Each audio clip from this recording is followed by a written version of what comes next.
Theater 5 presents Miss Arlene Francis and Mr. Martin Gabel in Flights of Angels.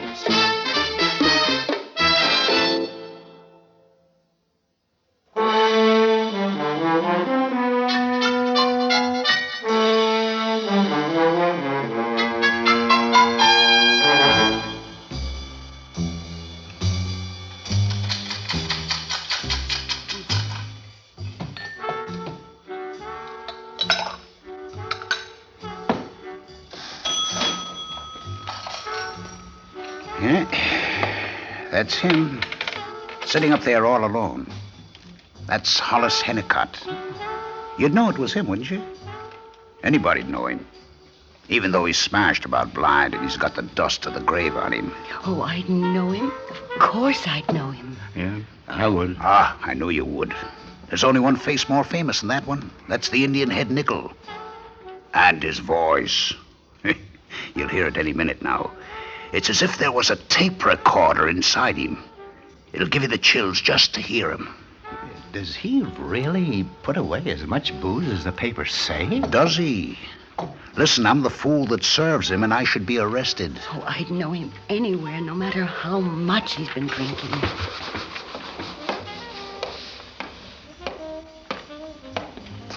Good evening, miss. Sit here.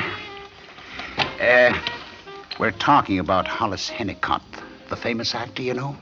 Up there, the other end of the bar. Would you guess it? He's been sitting there over 3 hours, not moving. Did you ever think that he may be ill? He's halfway through his second fifth of pinch bottle. He's not sick. He's dead. No living man could drink so much. But the style of the man, even as he sits there. Well, you've got to hand it to him. He knows you're talking about him. Barkeep, service. Yes, Mr. Hennicott. Now here's a host of mild, unmannered morons lined expectantly before a brass rail bar, like bursting bosses in their stalls. Such yucks. You'd turn a decent bar for drinks into a bleak-tiled washroom or a railroad stop. Let's pull the pennants down, throw up tiled walls and nickel-slotted cubicles, so these good country folk will feel at home. My God, how low the days have fallen now. In times gone by, unlock a door and in would walk a Barrymore, MacArthur, all the old Chicago gang, with drinking as their form of speech, and speech a thirsting rage. You do appreciate my downfall, huh? Oh, sure I do, Mr. Hennicott. Will anyone among you duffers join me in a drink? Perhaps in closer touch, a chance for emulation. This old art of guzzling may inspire apprenticeship. Well, I'll join you, sir, if you'll accept an amateur without regard for sex or station, or the fact that I'm starting from a dead stop. Miguel, it is my pleasure. But let me say this beforehand, that your craftsmanship in drinking booze cannot exceed your charm. Please, name your potion. Whatever you're drinking is good enough for me. I'll have the same, thank you. If you have no objections, I'll offer up a toast. A toast? A most refining act. No drink, my pet, should down without a toast. It is the proud salute to liquor and the culture which makes liquor necessary. I lift a drink to youth and kindness. Yours, seen patronizing age and wisdom. Mine.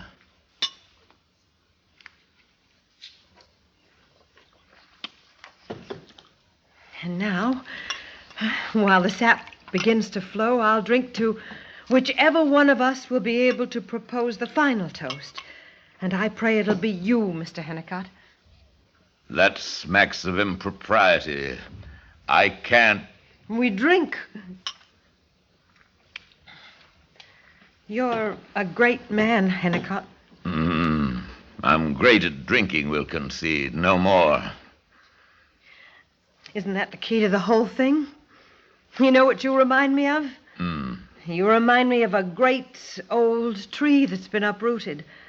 And this drinking bit, it's nothing but the rot that's set in. Young woman, did you come to drink, or are you emissary for the worms who wait impatiently to gnaw within my beer? Aha! That's what I am. A worm. A little faceless beast. Yes, I am a worm, great master. But I'll never make it feeding on your cadaver. Just a poor little worm. Do you know this bartender? Did we meet here to drink or just to talk? You too, Mr. Hennicott? Of course. Now, may I call you Mademoiselle? You could call me many things. It could be many things, and quite often it is, but just call me girl. My girl, I drink to worms united everywhere.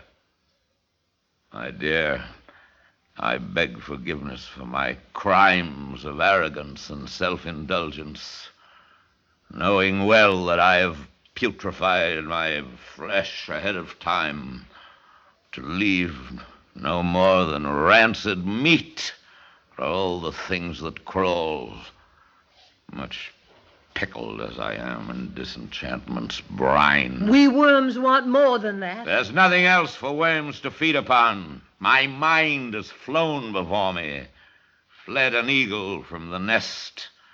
All that stays behind are imprints of its clutch, where giant talons used to hold their grip. Oh, come off it, you mildewed hack. The drunker you get, the more maudlin and self-pitying you are. It's time for a toast. Maestro, I drink to your pilot light, the feeble, little old glimmering glow of your great spirit, the lamp that only worms can read by. Shall we drink? You know, you're a lovely worm. Green Eyes, did I once love you? I just ask. The damned ferocity of your campaign is kindling anguish in your eyes. I'm twice your age and miserably senile, and I'm also fairly pauperized. This is the last of my day's ration. But it will serve up, I think, another toast to you. The ardor of your bright combativeness, with pity for the emptiness of view and the lack of enemies worthwhile. Thank you, kind sir. It just happens that this new age of emancipation allows me to open my purse and wave a magic green wand. Bartender, please. May we have another bottle? Mr. Hennicott? I risk appearing prissy, but I must protest. My dear, haven't you had enough? Why, you old goat, you bag of wind. You brag to all of us the tankards you hadn't yet drunk. You call us cows, and now you want to call off the contest. Oh, I say, lay on, Macduff, and damned be he that first cries, hold enough. Don't be an old worm. No, I could have loved you in another day. You've heard, I guess, about my dozen wives, with their supposed distorted notions of their prowess, but are you aware that I have somewhere a daughter who's a girl like you? An actress, I believe. I haven't seen her since she was a child. I say, are you? Am I an actress? Call me that. And now I invite you to behold my greatest scene, when I make like a girl about to take a drink. I make a toast to all good actors, especially men. We won't. We'll stop, my little worm, right here. For your loveliness has crumbled down and made a mess of forlorn clay. I can't be party to the scene of your decay. Oh, is this the bully boy who shouted dare to all of us in this very bar? You're a fraud, a stinking counterfeit. You've had enough. I've had enough of bullies, that's what I've had. Forget it, I'll drink alone. And it happens. You will not drink at all. The game is done. No. You cannot challenge me, or I cast off your challenge. Who am I to heck you about? And heck you about me. Bartender, will you help me get him up? He's an old man. He deserves the best of care. I know, lady. I know.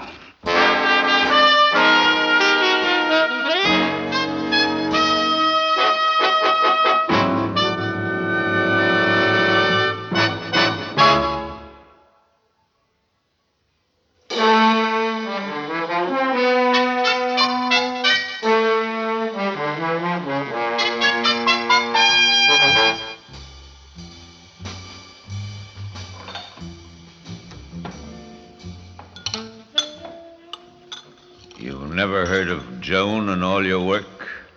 This Joan? Who's Joan? She's my daughter. She's an actress, too, or so the rumor says. You're not a family man, old Hennicott, so stop pretending. The next thing we know, you'll be pinching me and telling me your 12th wife doesn't understand you. My family is the blood of man. But now that you've hooked me with this clabbered brew, coffee, confess your own identity. Who are you? Me? I am blood. A brew you'll not ignore, for I am blood that's dark and coursing wild, that's secretive and necessary, churned in hidden vats. I carry tidings from the ages, and I care not what the tide. That may be so. I've often thought that blood can be a liquid worm, a crawling thing that does right well to hide itself within the aching channels of its circuit. You are a worn-out heart, pumped dry and lame, and I am blood rampant. I spill myself beyond denial through the wormways of your conscience. Conscience. Conscience is a stale, tired word which signifies the feeble ache of passion because it's been betrayed. Whoever you may be, you're intriguing. But I warn you. Don't fret for my undoing at your hands. I have a date who meets me here, a rogue. There's time till then for me to lecture you on love and tragedy, your errors, sir. You speak of love and tragedy to me? Love has been the footfall of a wraith I could not overtake. And marriage was the act of inconvenience, just the wake that mourned for my continuing defeat. But tragedy, the tragedy I feel is frightening, so far beyond your ken that words would cripple its cognition. That does it. Hennicott, you are no more than any pompous phony. All this talk of tragic trash. It's trash. You drive a decent girl to drink. Barkeep! You're syphilited with aches from your routine, as are your many fellow worms, all hot with irritation over petty plagues. I envy you. I do. I bow to your myopia, which cannot even guess at the oppression of a black sun's beat. You can't suspect the terror of its rays, the beat of which brings shudder to the race. I call it rubbish. No, it's not for you, not yours at all. So strike my maunderings from off the record. I'll recant, because you know why? Because truth is doom, and knowing truth is dread. It's quite apparent that you sense the truth of this stark, tragic sense and writhe with it from jealousy at feeling none of it. No, I deny at all this fear of yours. This makes you squander genius and befoul the name you've brought to honor. This is it because you fear? I fear it not. This is vocabulary from the worm world. Fear. I do not fear. I know. That is the cause of my damnation, witnessing for doom. I am organ for the tragic sense, not judge or critic for it, not detached. Speak on, I drink to your confusion. Girl, my confusions will not be undone, at least not in a single evening, from the badgerings of one much drunken wench. Oh, now I am a wench. Is this above the status of a lowly worm or not? Well, you have the lifelines of a wench. You show genetic fealty to the heritage of barmaids, gypsy necromancers, and the mistresses of kings. But is there nothing else you see? No trace of bastard aristocracy? No glimpse of haughty, tragic genius? Sired perhaps by kings in bawdy lapses with barmaids? No, nothing else. I see no trace of it. Our worm should not pretend too much. Old man, your distress is this. You're growing old. You're out of work. This is the burden you've brought to me. This is all. There is no more. You've had it, master. This is it. And with it can come careful living, husbanding of your gigantic talents, nursing for your sickness, chance to die with grace and not in gutted helplessness. That's all I bring. You really should go home. You have your own variety of sickness in sore need of nursing. No, there is no home for blood. It pays its periodic visits to the heart and leaps in happy tumult there, but must not stay. Must go, must run. Farewell. Please stay. I'll see you home. Oh, no. We worms cannot consort with soaring eagles. We just grub along our muddy, sightless path.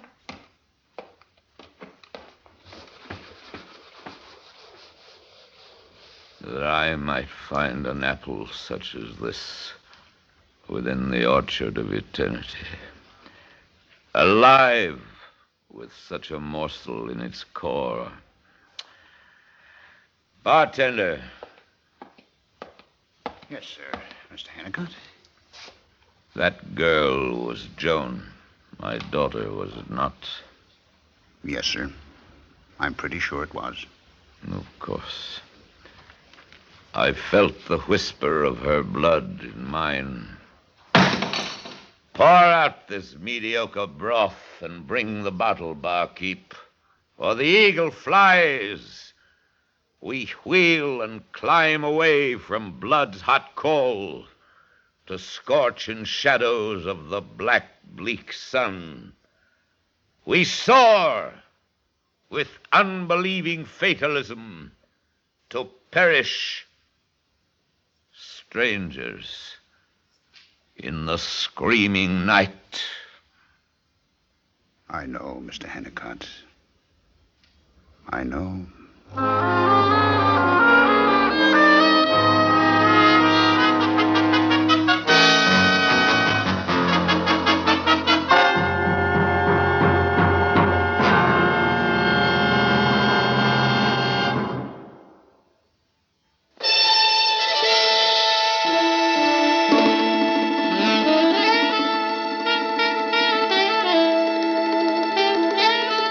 Theater 5 has presented Flights of Angels, starring Miss Arlene Francis and Mr. Martin Gabel.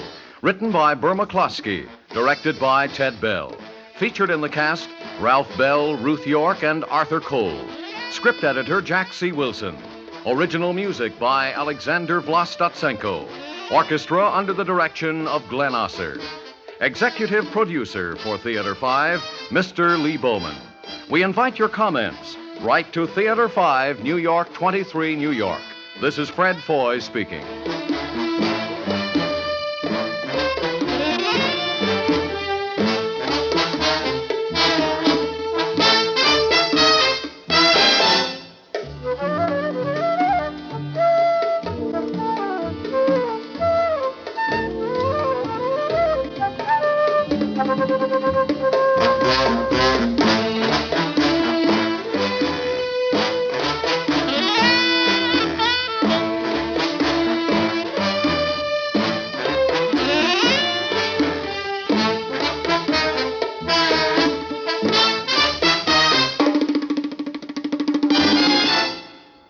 This has been an ABC Radio Network production.